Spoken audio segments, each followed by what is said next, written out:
വിദേശ തൊഴിൽ പരിശീലനത്തിനും തൊഴിലവസരങ്ങൾക്കും little flower engineering institute Kalamassery. പഠിച്ചാൽ ജോലി ഉറപ്പാണ്.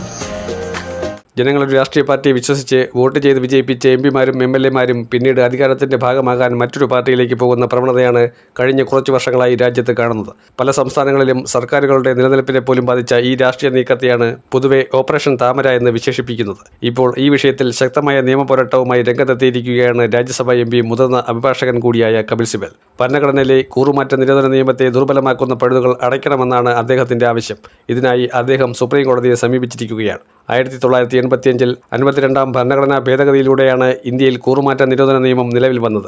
ജനവിധിയെ സംരക്ഷിക്കുകയും അധികാരത്തിന് വേണ്ടി പാർട്ടി മാറുന്ന രാഷ്ട്രീയത്തെ തടയിടുക എന്നതായിരുന്നു ഈ നിയമത്തിൻ്റെ ലക്ഷ്യം. എന്നാൽ കാലക്രമേണ അതിലെ ലയന വ്യവസ്ഥ വലിയൊരു പഴുതായി മാറി.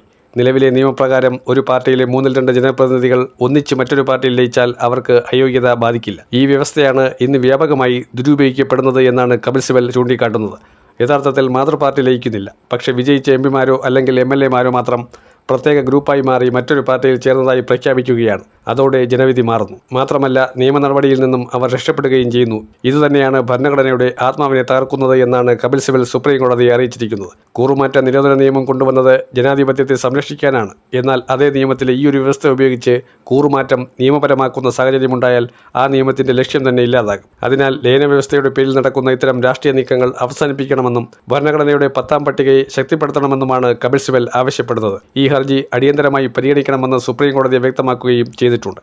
അടുത്ത കാലത്തായി ആം ആദ്മി പാർട്ടി, തൃണമൂൽ കോൺഗ്രസ്, അതുപോലെ ശിവസേന, ഉദ്ധവ് വിഭാഗം ഉൾപ്പെടെ നിരവധി പ്രതിപക്ഷ പാർട്ടികളിൽ നിന്നും ജനപ്രതിനിധികൾ BJPയിലേക്കും NDA മുന്നണിയിലേക്കും മാറിയ സംഭവങ്ങൾ രാജ്യത്ത് വലിയ രാഷ്ട്രീയ വിവാദങ്ങൾക്ക് വഴിവെച്ചിരുന്നു. കപിൽ സിബലിൻ്റെ ഈ നിയമ പോരാട്ടം വിജയിച്ചാൽ ഭാവിയിൽ ഇത്തരം കൂറുമാറ്റങ്ങൾക്ക് വലിയ നിയന്ത്രണം വരാൻ സാധ്യതയുണ്ട്. അധികാരത്തിനായി ജനപ്രതിനിധികളെ കൂട്ടത്തോടെ മറുകണ്ഠം ചാടിക്കുന്ന രാഷ്ട്രീയത്തിനും അത് ശക്തമായ തിരിച്ചടിയാകുമെന്നാണ് വിലയിരുത്തപ്പെടുന്നത്. അതിനാൽ കേസിൽ സുപ്രീം കോടതി എടുക്കുന്ന തീരുമാനം ഇന്ത്യൻ രാഷ്ട്രീയത്തിൻ്റെ ഭാവിയെ തന്നെ സ്വാധീനിക്കുന്ന ചരിത്രപരമായ ഒരു വിധിയായി മാറാൻ സാധ്യതയുണ്ട്.